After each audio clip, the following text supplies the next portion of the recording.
Olá, gente! A aula agora é sobre o liberalismo inglês. Estudaremos esse assunto a partir dos teóricos Jeremy Bentham e John Stuart Mill. Esse assunto é muito relevante para que a gente consiga entender algumas coisas. O liberalismo é um modo de viver o capitalismo. Capitalismo é a sociedade de mercado. É a sociedade orientada pelo princípio da troca, do lucro, da relação entre proprietários dos meios de produção e não proprietários dos meios de produção. Então, é uma relação sustentada pela lógica do lucro, da produção destinada ao mercado, com o objetivo de produzir lucro para os proprietários das empresas.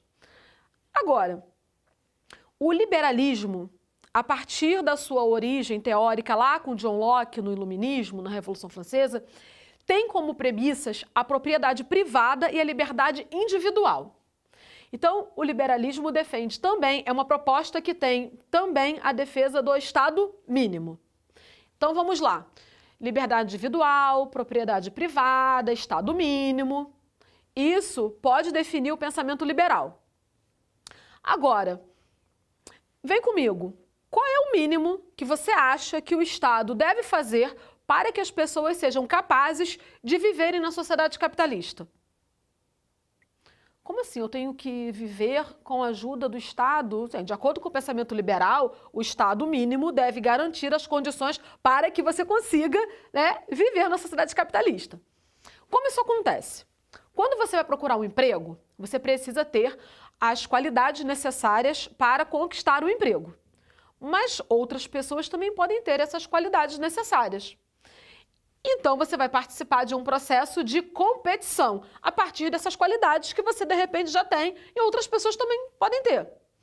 E quem consegue a vaga é a pessoa que melhor desenvolve essas qualidades. Então, a ideia de mérito está relacionada à capacidade individual de cada um. Até aí, beleza, muito fácil. Agora, vem comigo. A meritocracia existe a partir da perspectiva de que algumas pessoas conseguem determinados lugares na sociedade, ocupar determinados lugares na sociedade por mérito, porque merecem devido a um processo de competição onde existia um grupo de pessoas concorrendo para a mesma vaga, tá? Então, alcançou a vaga a pessoa mais apta, mais capaz.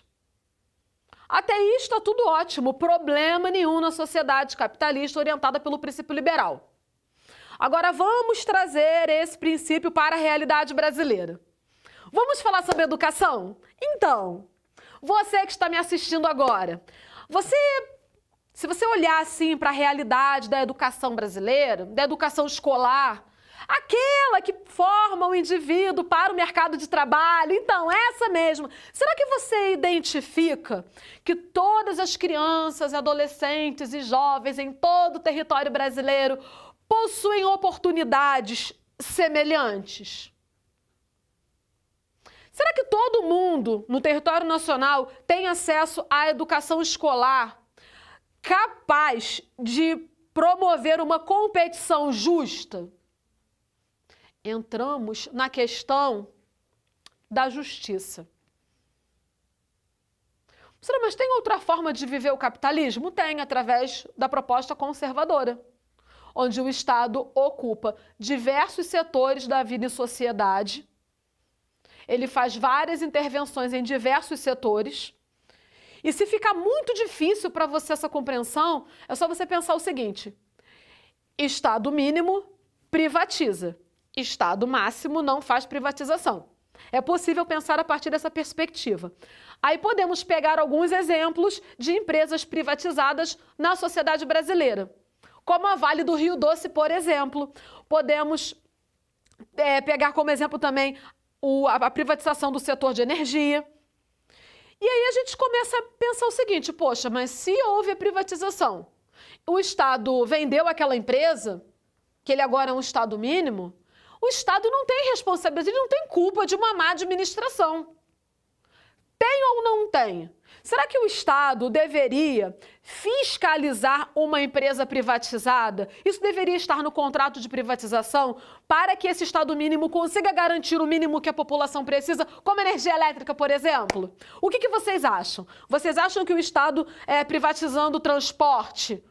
Será que transporte é uma coisa essencial para o ser humano? O brasileiro precisa de transporte? É uma coisa indispensável? Então, o Estado mínimo, ele deve garantir o que é indispensável para o indivíduo na vida em sociedade, para que ele consiga se desenvolver. Quando eu falo em desenvolvimento, eu estou falando de desenvolvimento teórico mesmo, para que ele consiga competir. Porque somente com esse entendimento você consegue entender a proposta do Bentham e do Stuart Mill. Se você não entende o que é pensamento liberal, você não consegue entender o que Bentham está falando. Porque ele vai falar o seguinte, olha... Conceito de utilitarismo. O utilitarismo é uma proposta dentro do pensamento liberal. A natureza humana tende a buscar a maximização do prazer e minimização da dor. Até aí mole. Todo mundo quer sentir prazer e ninguém quer sentir dor. Isso é fácil. O princípio ético deve estar em convergência com a natureza humana.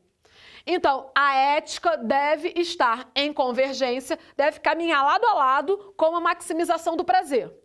Até aí também, molinho. Aqui vem o problema. Poder político, ato justo, é o que leva em conta a maximização do prazer de todos que serão afetados pelo ato político, elaborado e analisado a partir de um cálculo matemático. Aqui está o problema. Então vamos lá. Sou eu governadora, né? Exemplificando, e eu acho que é razoável realizar operações em comunidades, em áreas carentes, para combater o tráfico de entorpecentes ilícitos. Quando eu faço essa escolha, eu tenho que pensar o seguinte, a minha escolha é justa? A minha escolha está levando em conta a maximização do prazer de todos que serão afetados por esse ato político? Porque quem vai ser afetado diretamente pela operação policial não é a pessoa que mora no asfalto, que mora fora da comunidade, é a pessoa que mora lá dentro. Será que vai ser muito prazeroso para essa pessoa um confronto armado? Agora, o Bentham pensa isso através de um cálculo matemático.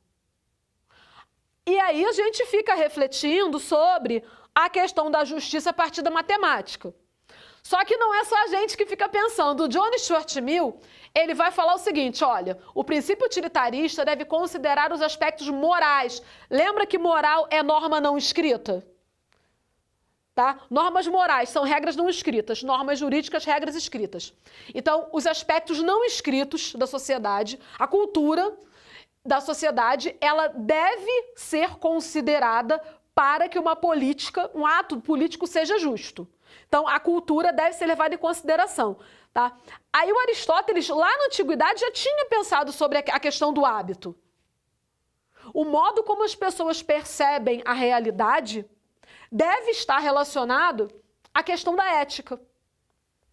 Então, o grande barato dessa aula é o seguinte, as normas morais, elas são construídas a partir da infância.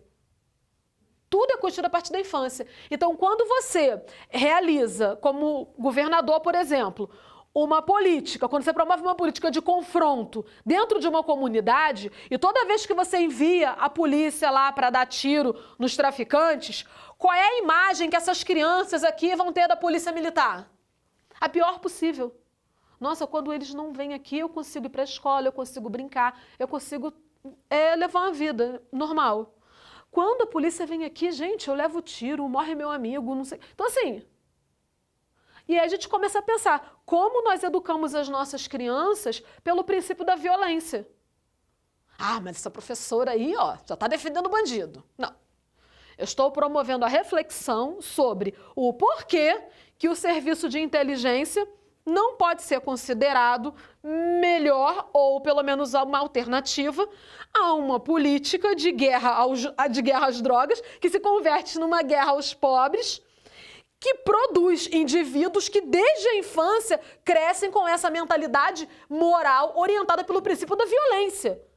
Quando o poder político considera um ato justo naturalizar a violência a partir da realização de operações policiais, desconsiderando as profundas e históricas desigualdades que existem em nossa história, eu pergunto para você que está assistindo essa aula, como fica a questão da justiça no Brasil? Nós podemos aprofundar mais essa discussão, podemos falar mais sobre isso.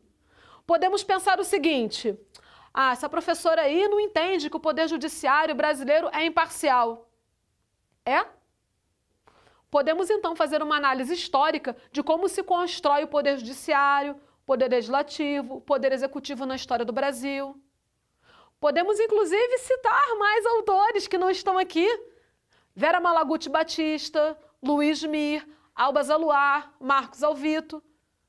Podemos citar Michel Miss e tantos outros teóricos que pensaram a questão da segurança pública em relação ao Estado brasileiro. Porque se nós formos considerar o que é justo dentro do aspecto moral, precisamos ver como essa moralidade, como as normas não registradas por escrito são construídas desde a mais tenra infância.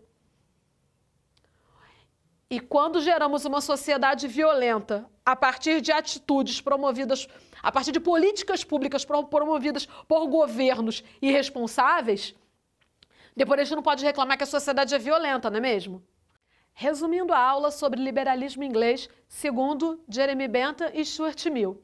Para o Jeremy Bentham, o conceito de utilitarismo pode ser compreendido a partir de um cálculo matemático. E para John Stuart Mill, é fundamental considerar o aspecto moral da vida em sociedade. Quem quiser tirar uma foto do quadro pode ficar à vontade e até a próxima aula.